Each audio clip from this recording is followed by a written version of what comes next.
Mateo Rivera was 41 years old when his wife of 12 years poured a $450 bottle of Chateau Margaux down the front of his khaki pants at the Peninsula Hotel in Beverly Hills.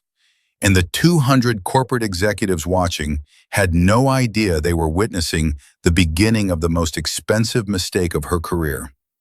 He stood there, wine dripping onto the white marble floor of the Crystal Ballroom, while his wife Jessica, dressed in a custom Armani suit worth $8,700, laughed along with her new boss, Richard Caldwell, CEO of Meridian Dynamics. The contract on the table between them represented an $800 million acquisition deal, the culmination of Jessica's meteoric rise from regional sales manager to executive vice president in just 4 years.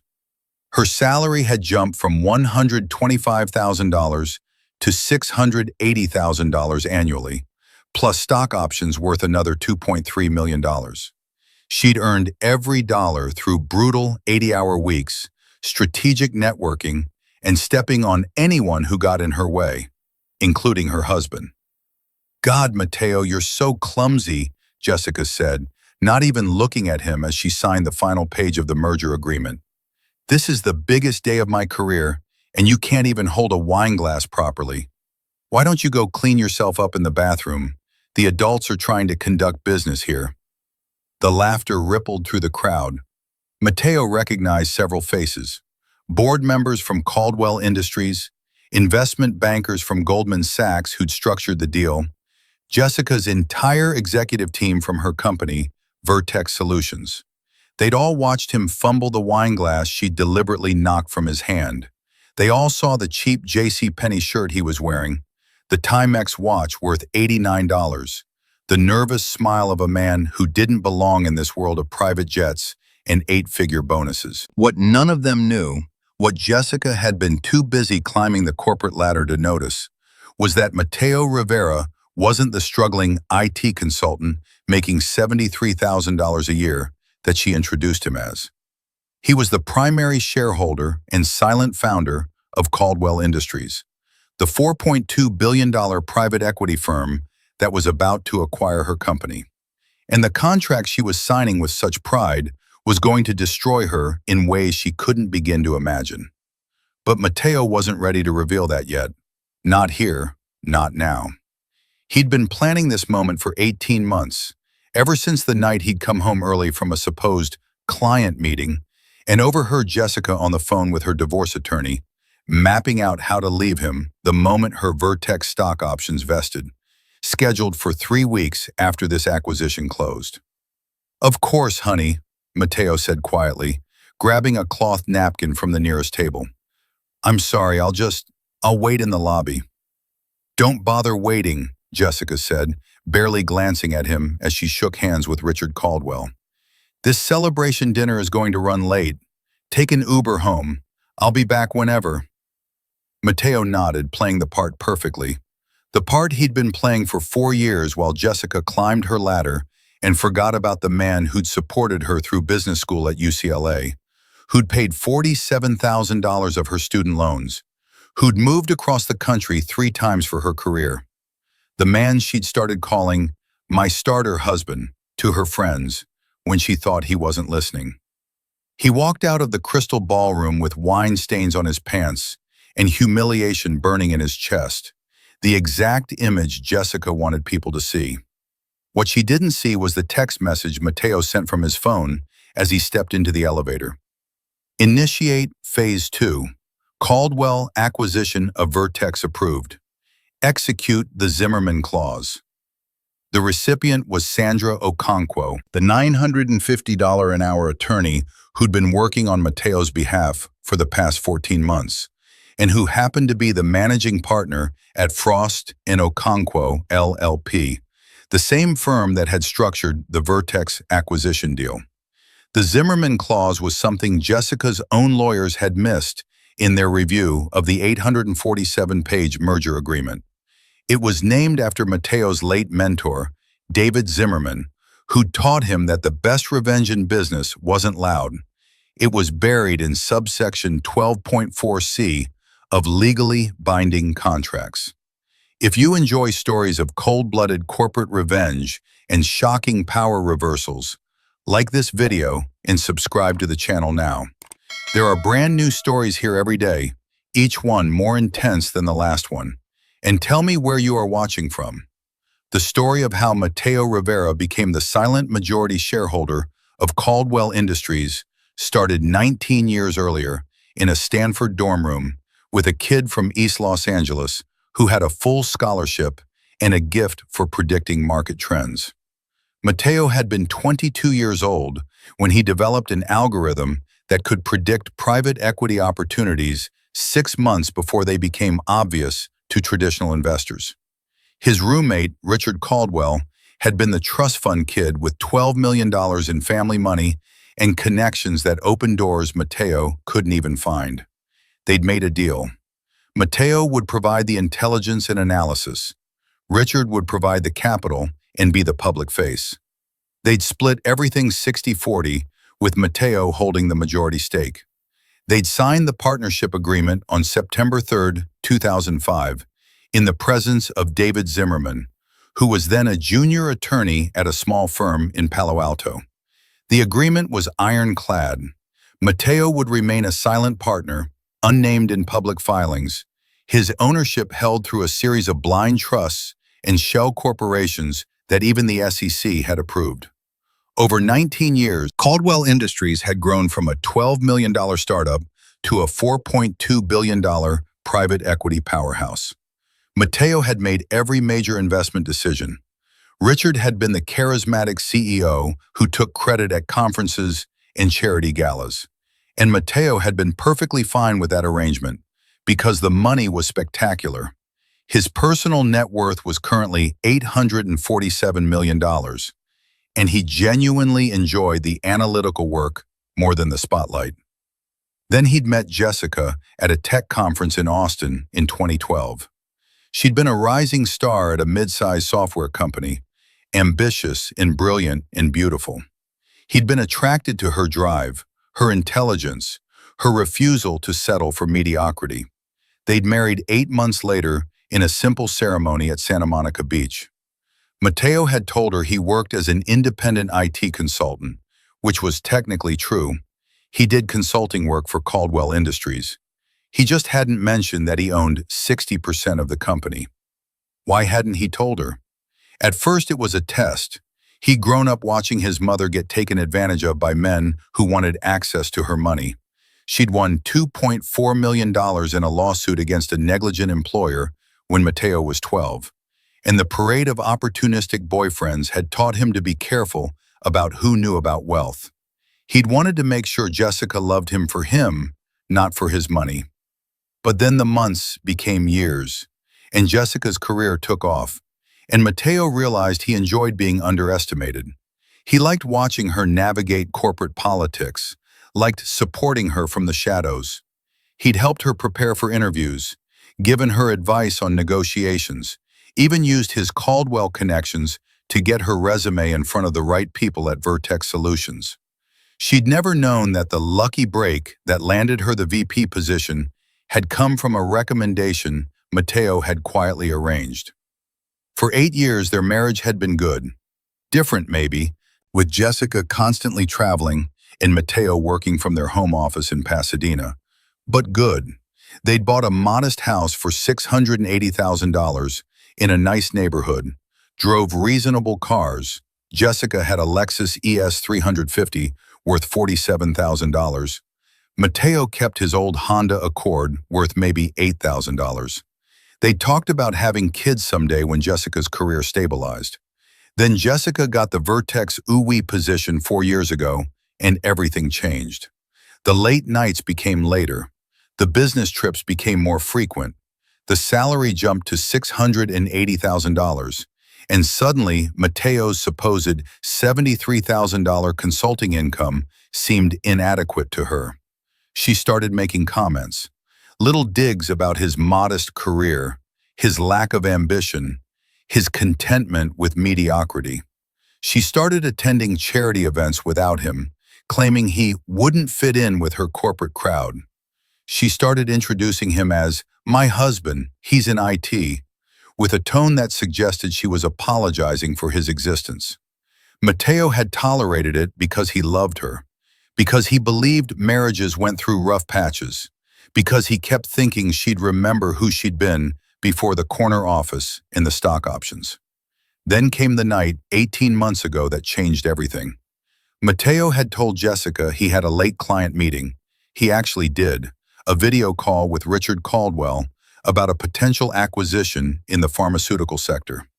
The meeting ended early, around 9:15 p.m. on a Tuesday in March 2023. Mateo drove home to their house on Oakmont Drive in Pasadena, pulled into the garage, and heard Jessica's voice coming from the back patio. She was on the phone, drinking wine, laughing in a way she hadn't laughed with him in years. "No, Diane, I'm serious," Jessica was saying. "The moment my Vertex options vest after this Caldwell acquisition, I'm filing. Mateo has been dead weight for years. He's sweet, sure, but God, I need a partner who matches my energy, someone who operates at my level." Mateo had frozen in the kitchen doorway, car keys still in his hand. "I've already talked to Howard Finch. Yeah, the divorce attorney, the one who got Sarah $8 million from her ex. He says because California is community property, Mateo is entitled to half of everything I've earned during the marriage, which is infuriating because he's contributed basically nothing. But Howard's working on an angle. We can argue that my career success was entirely my own effort, especially since Mateo's income has been so minimal. We might be able to get my settlement exposure down to maybe $400,000 or $500,000.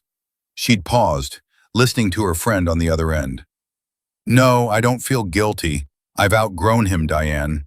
I'm making $680,000 a year, plus stock options worth millions. I'm having dinner with CEOs and venture capitalists, and I come home to a guy who gets excited about fixing computer problems and thinks Olive Garden is fine dining. I deserve better. I deserve someone from my world." Another pause, then laughter. "Oh God, you should see how he looks at these corporate events when I drag him along. Like a puppy that knows he doesn't belong but is trying so hard to fit in. It's honestly embarrassing. Richard Caldwell even asked me once if Mateo was intellectually curious enough for someone of my caliber. Can you imagine?"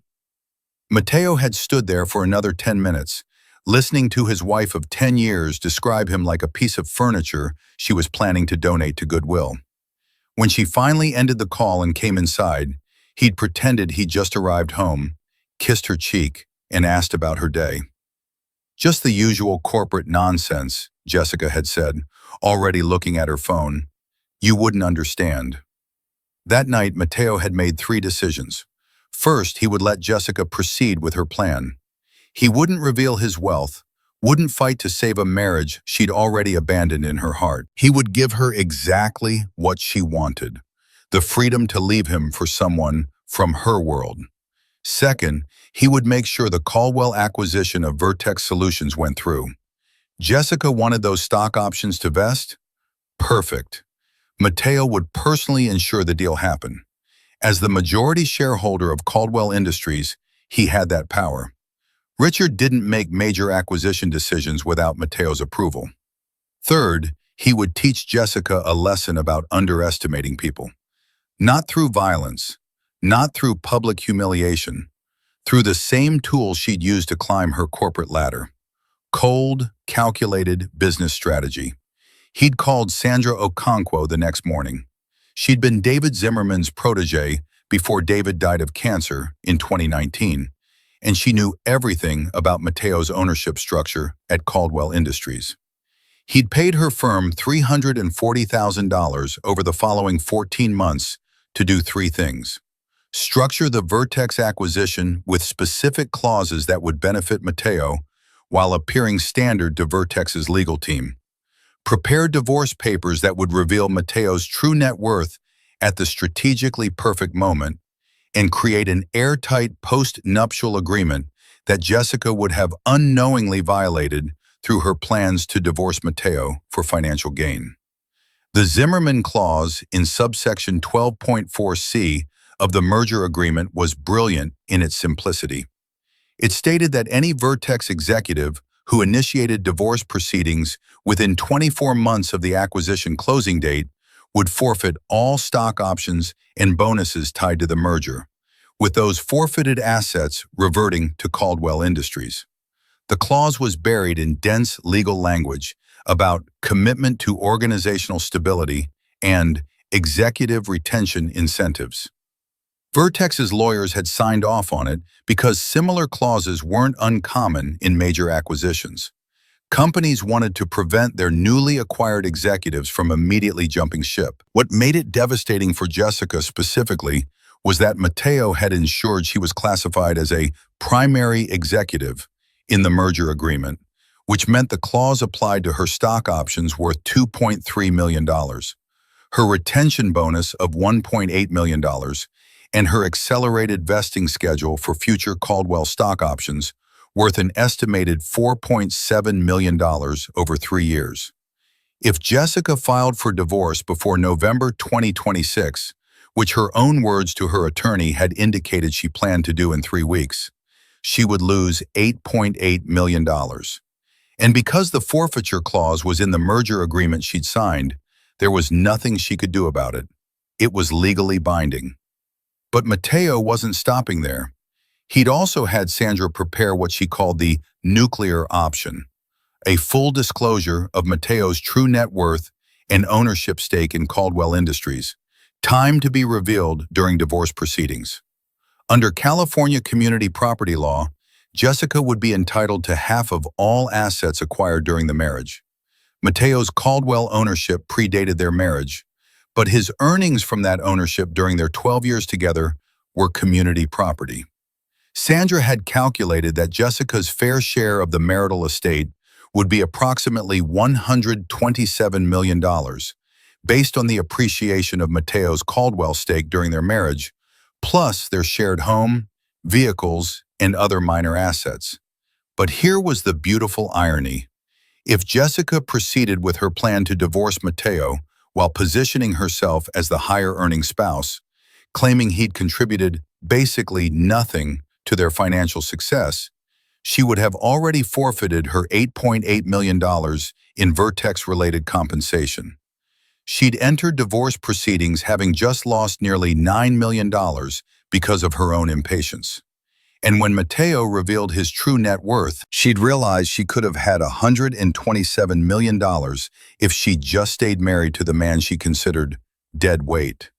The emotional devastation would be exquisite. Mateo had spent 18 months setting up every domino. He'd encouraged Jessica to pursue the EVP position at Vertex. He'd subtly nudged Richard Caldwell toward viewing Vertex as an acquisition target. Easy to do since Mateo's analysis showed it genuinely was a smart investment.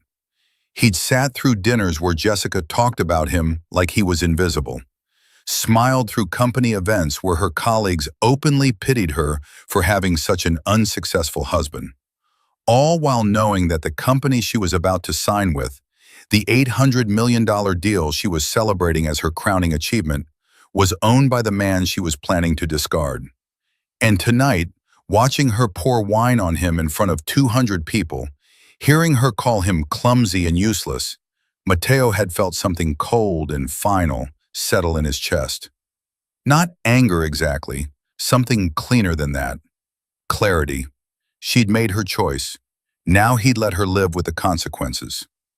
3 days after the signing ceremony, Mateo sat in the home office of their Pasadena house, watching through his computer monitor as Jessica prepared for her first official meeting as an executive of Caldwell Industries. She was in their bedroom down the hall, on a video call with her assistant, discussing the agenda for today's integration planning session at Caldwell's Century City headquarters. "Make sure the car service knows to pick me up at 8:30 sharp," Jessica was saying, applying makeup while balancing her phone on the dresser. "And confirm that Richard Caldwell will be in the meeting. I want to make a strong impression as we transition into the new structure."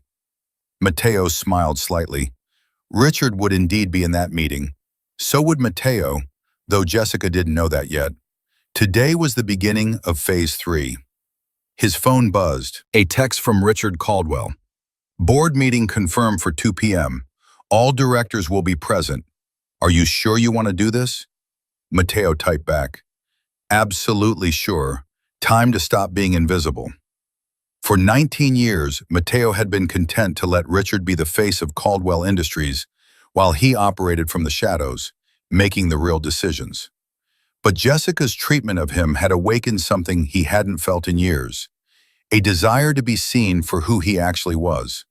Not to impress her, not anymore, but to make her understand the magnitude of her mistake.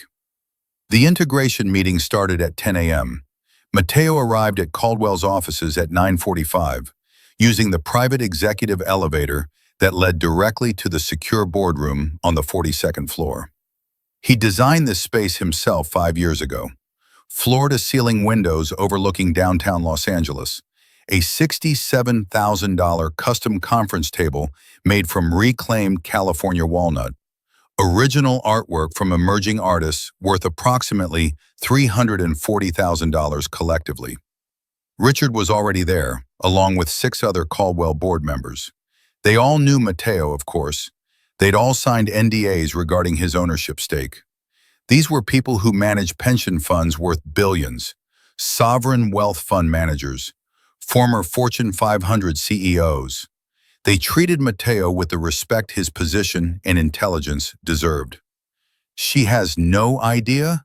asked Margaret Chen, the former CEO of a $12 billion pharmaceutical company who now sat on 3 corporate boards. "Not even a suspicion?" "None," Matteo confirmed, adjusting his tie. Today he wasn't wearing JCPenney clearance items. He wore a custom Tom Ford suit worth $6,800, Berluti shoes worth $1,900, and a Patek Philippe watch worth $87,000. A gift from Richard 10 years ago when Caldwell Industries hit its first billion in assets under management. "This is going to be devastating," said James Thornton, Caldwell's CFO, who managed the firm's $4.2 billion in capital. "Are you absolutely certain this is how you want to handle it?"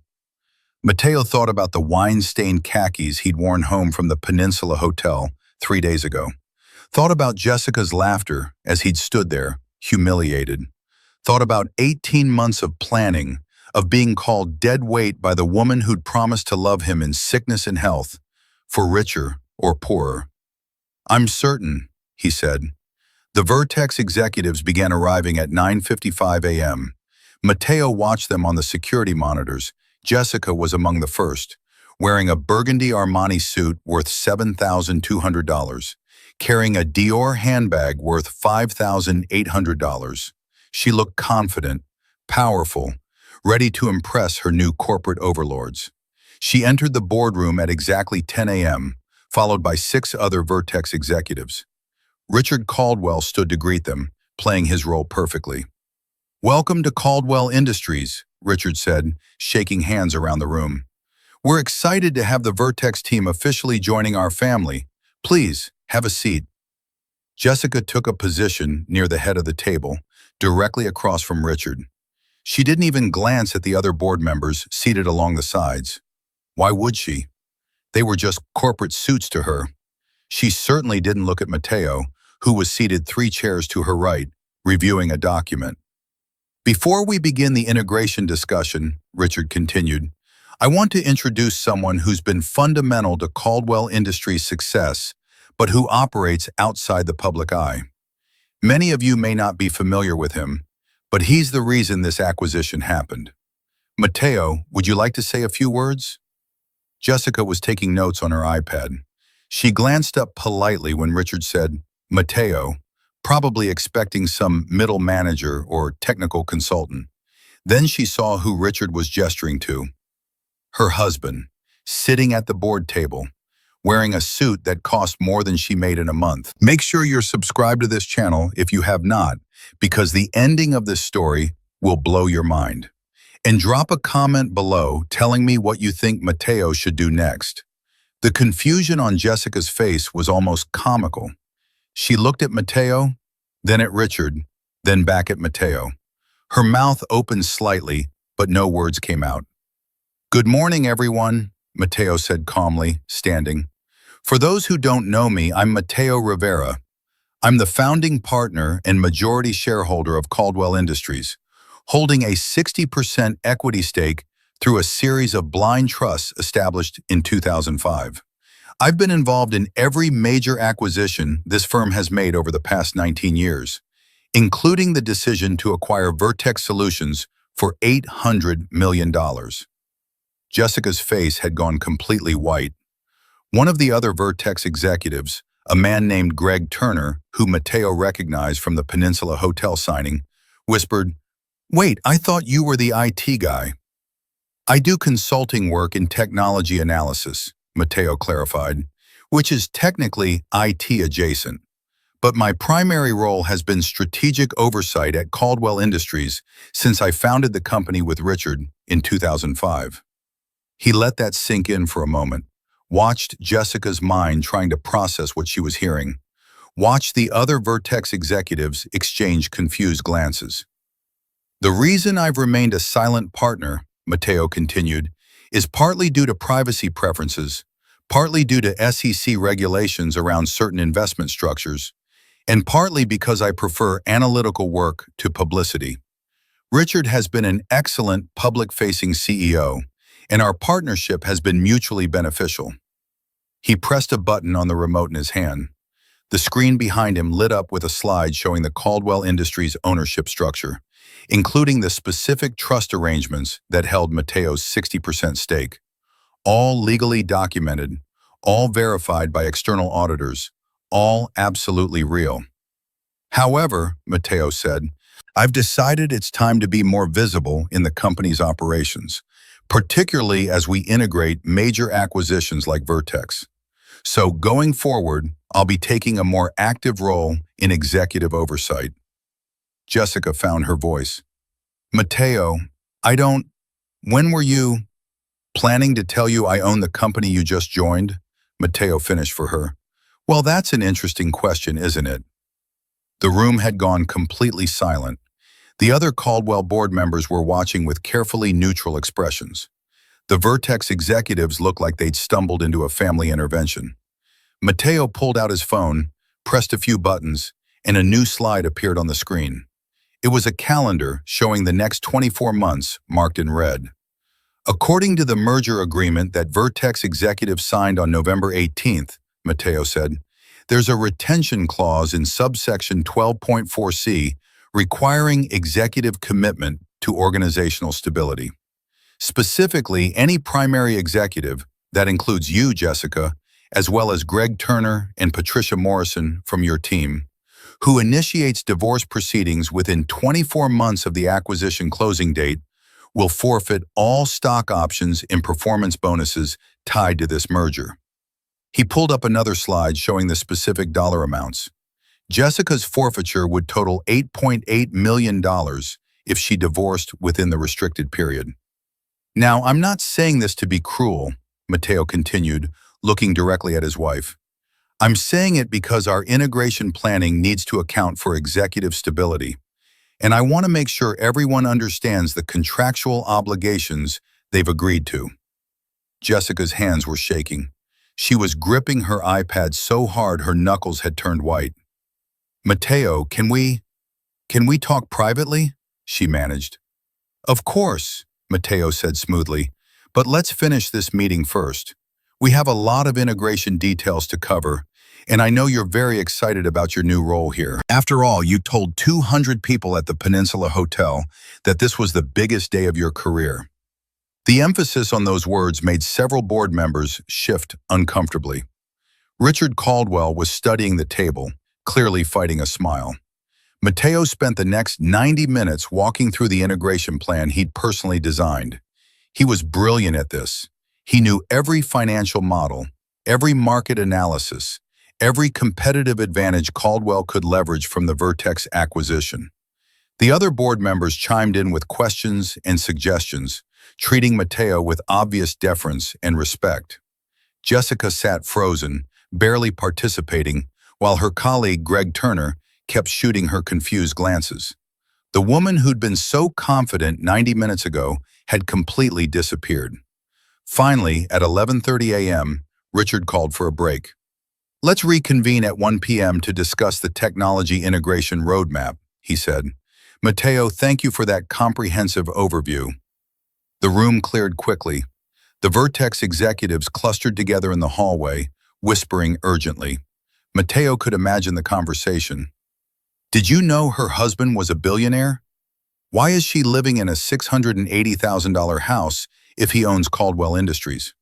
Why did she tell everyone he was just an IT consultant?" Jessica approached Matteo slowly, like she was walking toward a tiger that might attack. "Your office or mine?" Matteo asked pleasantly. "You have an office here?" "I have a private office on the 45th floor. Come on." He led her to the elevator, inserted a special key card, and rode up in silence. The 45th floor was executive territory. Only 6 offices, all corner suites with spectacular views. Matteo's office was at the end of the hall, a 800-square-foot space with custom built-in bookshelves, a sitting area with a $18,000 Italian leather sofa, and a desk made from zebra wood that had cost $23,000. Jessica walked in like she was entering a dream or a nightmare. "Sit down," Matteo said, gesturing to the chairs facing his desk. She sat. He remained standing, looking out at the Los Angeles skyline. "How long have you owned this company?"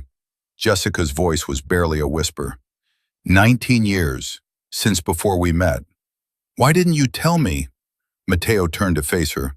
"At first, I wanted to make sure you loved me for who I was, not what I had. My mother went through a parade of men who only wanted her money after she won a lawsuit settlement. I'd learned to be careful. But we've been married for 12 years. You never thought to mention you're worth, what, hundreds of millions?" $847 million as of this morning's portfolio valuation, Matteo said calmly.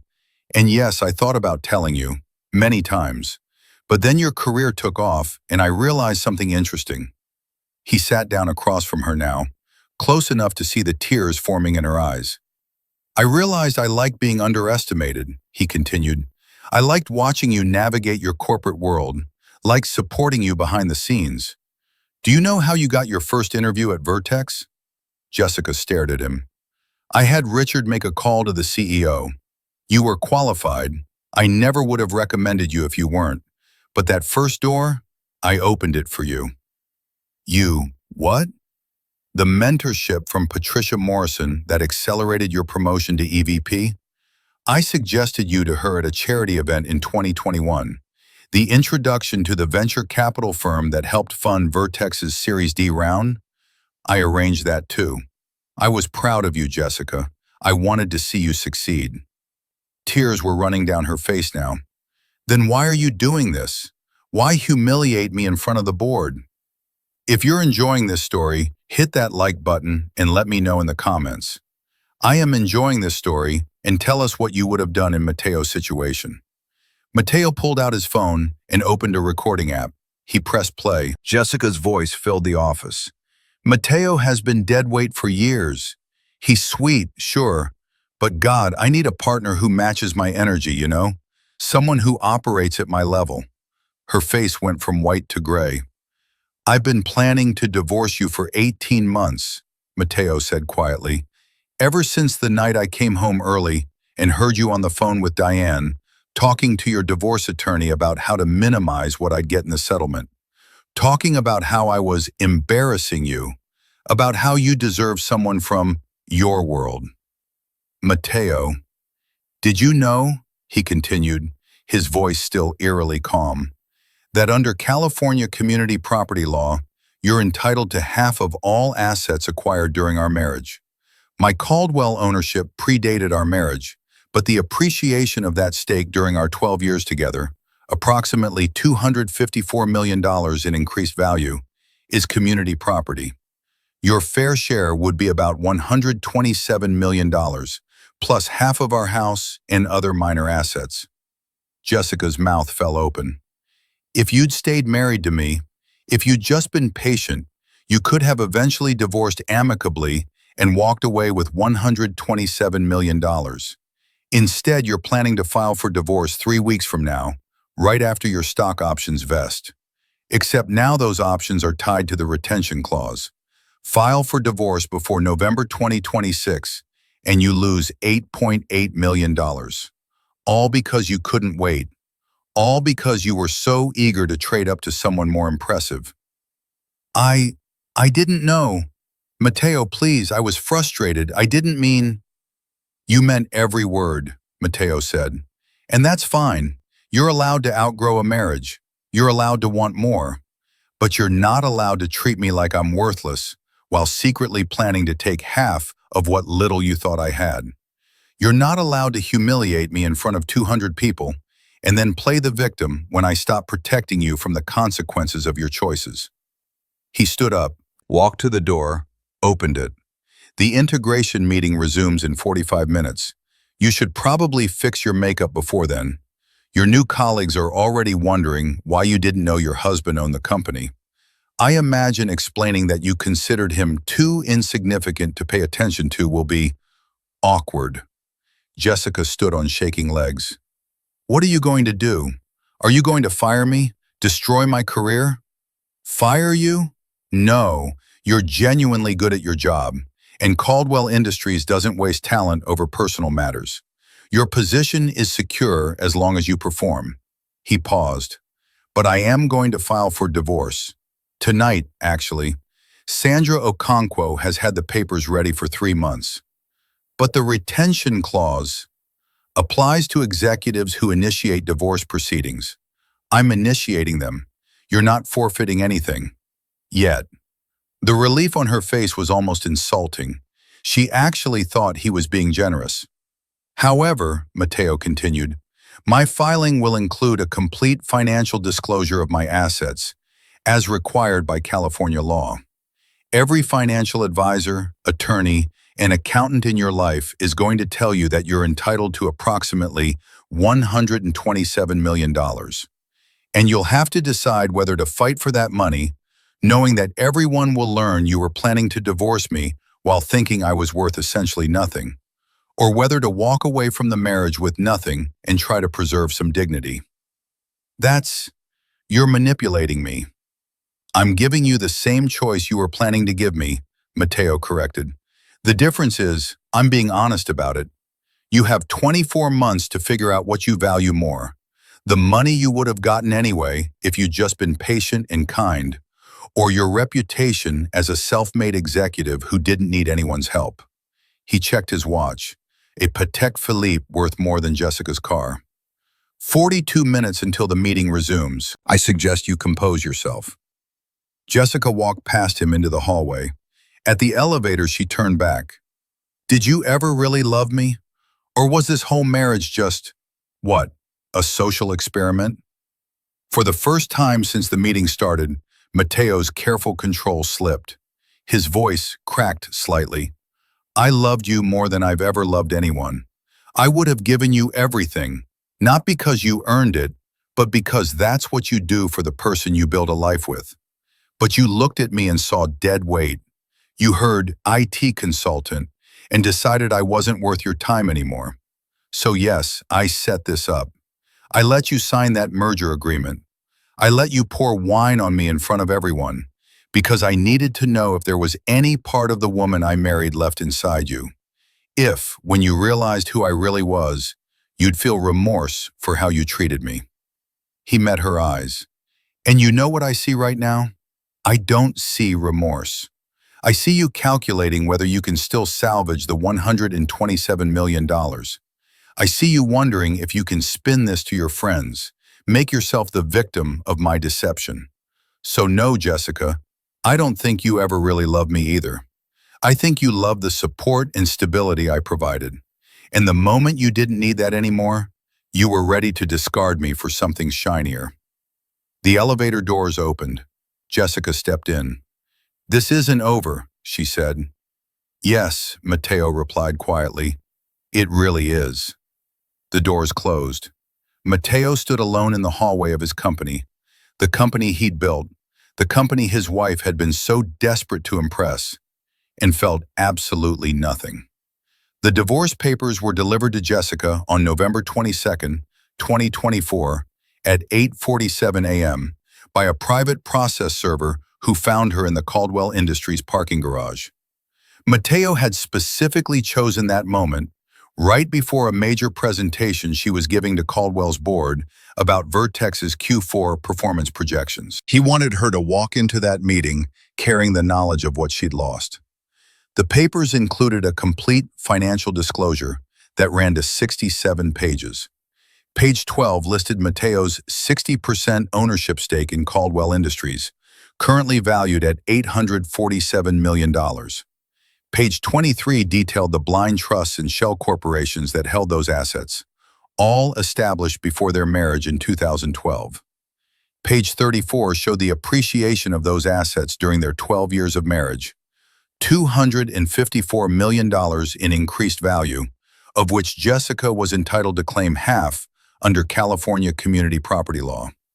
Her theoretical settlement, $127 million, plus half of their $680,000 house, now worth $890,000 due to Los Angeles real estate appreciation, half of her Lexus, and half of various other minor marital assets.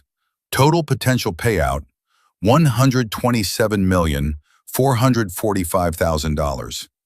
The papers also included a proposed settlement agreement. Mateo was offering her exactly $840,000, the current value of half their house, half of both vehicles, and half of their savings accounts. He was claiming his Caldwell ownership appreciation as separate property based on a technicality in the blind trust structure that Sandra Okonkwo had spent $89,000 in legal research to confirm. Jessica would have to fight in court for the full $127 million, and Mateo's team of attorneys, including Sandra Okonkwo, whose hourly rate was $950, and Thomas McBride, the $1,100 an hour divorce litigator who'd successfully defended 3 billionaires in contentious divorces, were prepared to make that fight as public and as expensive as possible. The presentation Jessica gave at 10 a.m. that morning was, by all accounts, a disaster. She stuttered through her slides, mixed up her revenue projections, and at one point forgot what quarters she was discussing. Richard Caldwell finally called a recess, and Jessica excused herself to the bathroom, where she locked herself in a stall and cried for 20 minutes. Mateo watched the video feed from his office. He felt a brief flicker of something that might have been pity. Then he remembered the wine dripping down his pants, the laughter. The adults are trying to conduct business here. The pity evaporated. Over the following 3 weeks, Jessica consulted with 4 different divorce attorneys. They all told her the same thing. She had a strong case for claiming half of the $254 million appreciation, but Mateo's legal team was formidable, and the case could drag on for 2 to 3 years. Legal fees would likely exceed $2 million, and the whole time, every detail of her marriage, her planned divorce before knowing Mateo's worth, her comments about him being dead weight, all of it would be public record. Your husband is offering you $840,000 to walk away quietly. Her second attorney, a sharp woman named Rebecca Lawson, who charged $780 an hour, told her on December 3rd. That's insulting given what you're entitled to, but you need to consider the optics.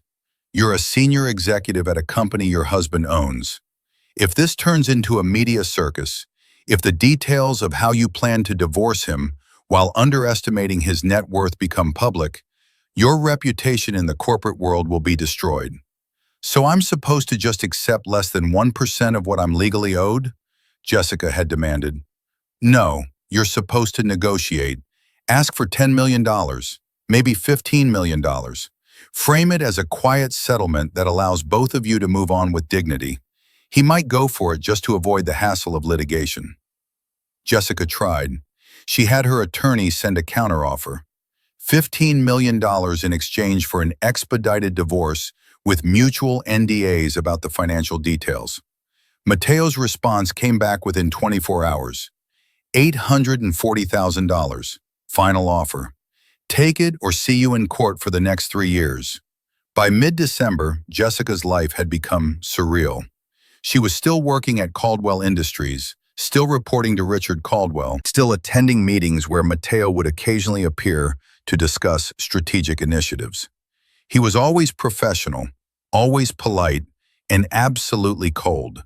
He treated her exactly like he treated every other executive, with respect for her competence and complete indifference to her personal existence. It was somehow worse than if he'd been cruel. Her Vertex colleagues had mostly figured out the situation by now. The corporate rumor mill was efficient, and whispers about the EVP who didn't know her husband owned the company had spread through every department. Some people pitied her, others judged her. A few thought the whole situation was darkly hilarious. Greg Turner, her former peer at Vertex, cornered her in the break room on December 18th. "Is it true?" he asked. "You really had no idea Mateo owned Caldwell?" Jessica had learned to keep her face neutral. "We kept our professional and personal lives separate." "Come on, Jessica. You introduced him as an IT consultant making maybe $70,000 a year. You poured wine on him at the signing ceremony. Everyone saw it." "That was an accident." "It wasn't," Greg said, not unkindly. "I was standing right there. You knocked his glass out of his hand and laughed. We all thought it was weird that you'd humiliate your husband like that, but we figured maybe you had a strange relationship dynamic. Now we know the truth. You didn't respect him because you thought he was beneath you." Jessica felt tears burning. "He lied to me for 12 years about who he was." "Did he? Or did you just never bother to ask? Never wondered how a guy supposedly making $73,000 could give you advice that kept landing you promotions and opportunities?" Greg shook his head. "I've been in 3 meetings now where Mateo walked through strategic analysis that was honestly brilliant. That doesn't come from someone who's just an IT consultant. You had to have known he was smarter than you were giving him credit for." He walked away, leaving Jessica alone with her coffee and her shame. If you're enjoying this story, hit that like button and let me know in the comments, "I am enjoying this story," and tell us what you would have done in Mateo's situation. The breaking point came on January 8th, 2025, at a Caldwell Industries board dinner at Spago in Beverly Hills. It was an annual event for senior executives and board members, with significant others invited. Mateo brought Patricia Morrison, one of Caldwell's board members, not as a date, but as his dinner companion, since they'd been discussing a potential acquisition in the biotech sector. Jessica came alone. Her recent boyfriend, a vice president at a competing firm she'd started seeing in November, had broken things off when the divorce became public. "Too much baggage," he told her, "and honestly, your judgment seems questionable if you were married to a billionaire and didn't even know it." At dinner, Mateo gave a toast thanking everyone for their contributions to Caldwell's record-breaking year. The firm had increased assets under management by 23%, generating returns that had netted Mateo personally about $78 million in 2024 alone. "I also want to acknowledge a personal transition," Mateo said, raising his champagne glass. "As many of you know, my wife Jessica and I are divorcing. It's been a difficult process, but I'm grateful that we've both handled it professionally. Jessica remains a valuable executive in our Vertex integration, and I have full confidence in her abilities." It was gracious. It was kind. It made Jessica look petty by comparison when she couldn't even muster a smile. After dinner, she found Mateo alone on the restaurant's terrace, looking out at the Los Angeles lights. "Why are you doing this?" she asked. "The public compliments, the professional respect. You're making me look worse by being nice." Mateo turned to face her.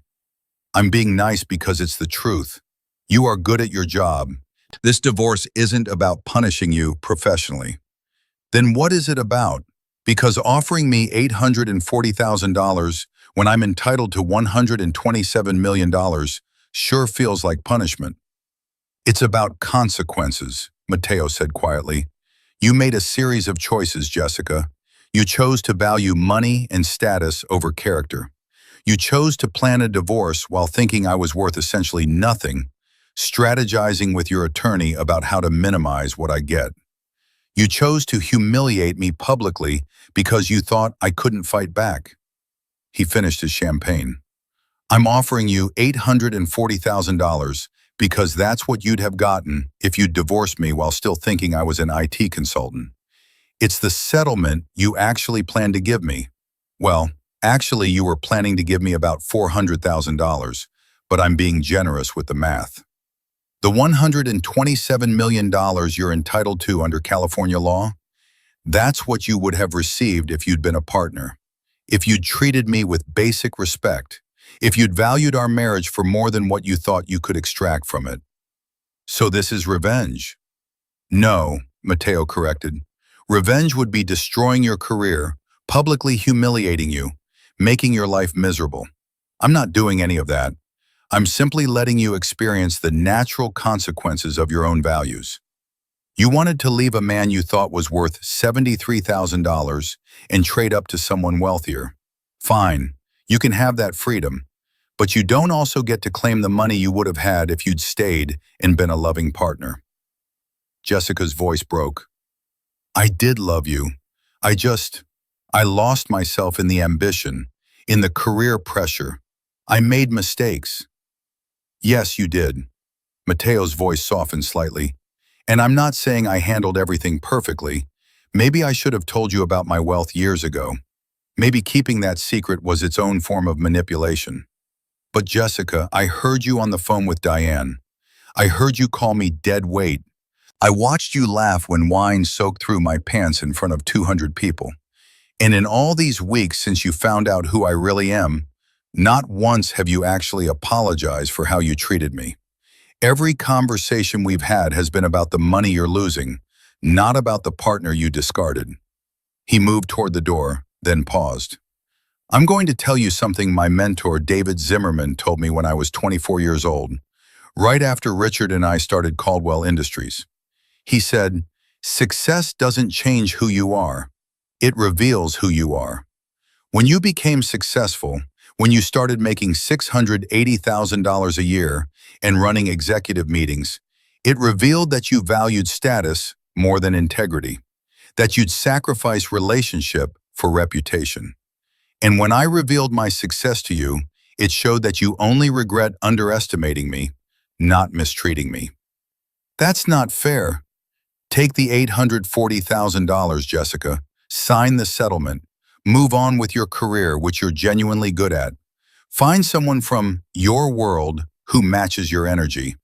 And maybe, eventually, you'll realize that the money you lost wasn't the real cost of your choices. He walked back inside, leaving her alone on the terrace. On February 3rd, 2025, Jessica signed the settlement agreement. She received $840,000, her Lexus, and freedom from a marriage she'd already abandoned emotionally 2 years earlier. The divorce was finalized on February 28th with minimal press coverage. Sandra Okonkwo had ensured the records were sealed to protect both parties' privacy. Jessica continued working at Caldwell Industries for another 8 months. She was professional, competent, and completely miserable. Every meeting with Matteo reminded her of what she'd lost. Not the money, though that stung, but the life she could have had with a man who'd loved her enough to support her career, even while she belittled his. In October 2025, she accepted a position at a competitor firm in San Francisco. The salary was $720,000 plus stock options. She moved into a luxury apartment in Pacific Heights, started dating a successful attorney, and tried to convince herself she'd made the right choices. Matteo remained at Caldwell Industries, though he did start appearing more publicly. Business magazines interviewed him about his investment strategies. He spoke at a Stanford conference about the future of private equity. He was profiled in Forbes with the headline, "The Billionaire Nobody Knew, Matteo Rivera's 19-Year Secret." The article briefly mentioned his recent divorce, noting only that he'd been married for 12 years to a corporate executive and that they'd separated amicably. Jessica's name wasn't mentioned. Matteo had ensured that. He didn't date anyone for over a year. When he finally did, it was a woman named Dr. Leah Martinez, a marine biologist earning $89,000 a year researching ocean conservation. She had no idea who Matteo was when they met at a charity event for environmental causes. She thought he was just another donor who cared about protecting coral reefs. On their third date, when she insisted on splitting the $73 check for pizza, Matteo laughed harder than he had in years. "What's funny?" Leah had asked, smiling but confused. "Nothing," Matteo said, "just you have no idea how refreshing it is to split a pizza bill with someone." He told her about his wealth on their sixth date, sitting in his modest Honda Accord, the same car he'd driven while married to Jessica, because he genuinely didn't care about luxury vehicles. "Wait, you're that Matteo Rivera?" Leah had said, pulling up the Forbes article on her phone. "The private equity guy worth $800 million? Currently $891 million, but who's counting?" She'd absorbed this information, then said, "And you've been driving this 2015 Honda, why exactly?" "Because it gets me where I need to go, and I prefer spending money on things that matter, like ocean conservation research." He'd paused. "Is this going to be weird now?" "Probably a little," Leah admitted. "But mostly I'm wondering why you didn't tell me sooner. I wanted to make sure you like me for me. Matteo, you're a guy who gets excited about analyzing market trends and who volunteers at a children's literacy program every Tuesday. I liked you before I knew about the money. The money just means you can afford better pizza next time." They were engaged 11 months later. The ring cost $47,000, but Leah made him donate an equal amount to her ocean research lab. They married in a small ceremony on Catalina Island, with 40 guests and a reception that cost $18,000, because Leah insisted anything more expensive was wasteful. Matteo had never been happier. In March 2027, 2 years and 4 months after the divorce, Jessica saw the wedding announcement in the society pages.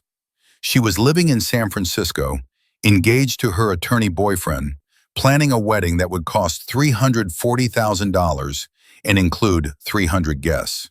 She looked at the photo of Matteo and Leah, taken on a beach, both of them laughing, windblown and casual and genuinely joyful, and felt something crack inside her chest. She'd lost $127 million.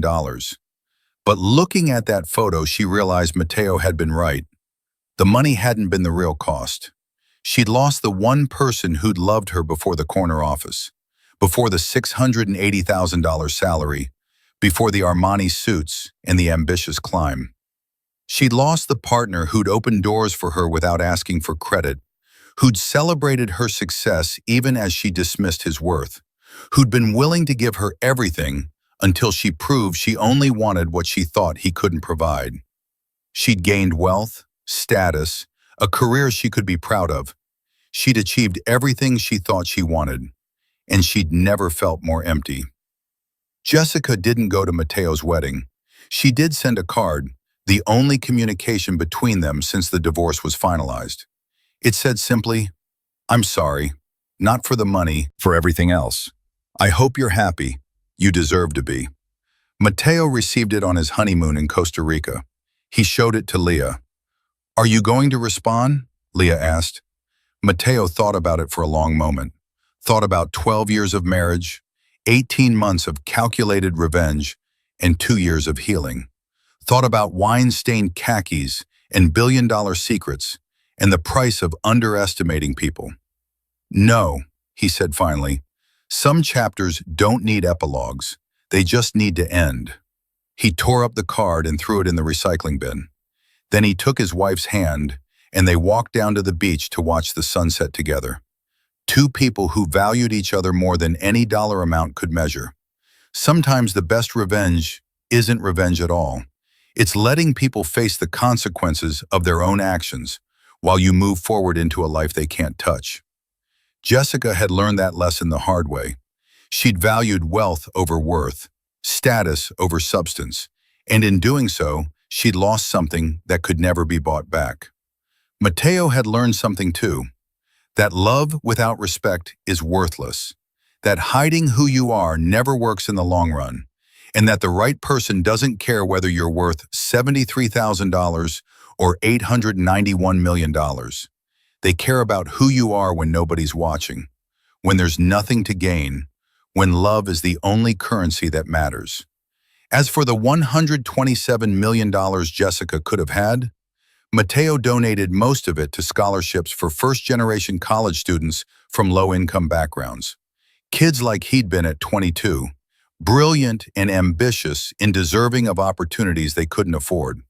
He named the scholarship fund after David Zimmerman, the mentor who'd taught him that success reveals character and that the best contracts aren't the ones that trap people. They're the ones that show people who they really are. Success doesn't change who you are. It reveals who you are. Jessica's wealth and status exposed her willingness to value money over character, proving she'd discard a devoted partner for someone more impressive. Mateo learned that love without respect is worthless, and that the right person values who you are, not what you're worth. The real cost of Jessica's choices wasn't the $127 million she lost. It was the irreplaceable partner who'd loved and supported her unconditionally. Sometimes the best revenge isn't punishment, but simply letting people face the natural consequences of their actions while you build a better life they can't touch. If you enjoyed this story, like this video and leave a comment telling me what you thought. And if you're not already subscribed to the channel, please subscribe and hit the notification bell to get alerts for new stories like this one. Thanks for watching, and I'll see you next time.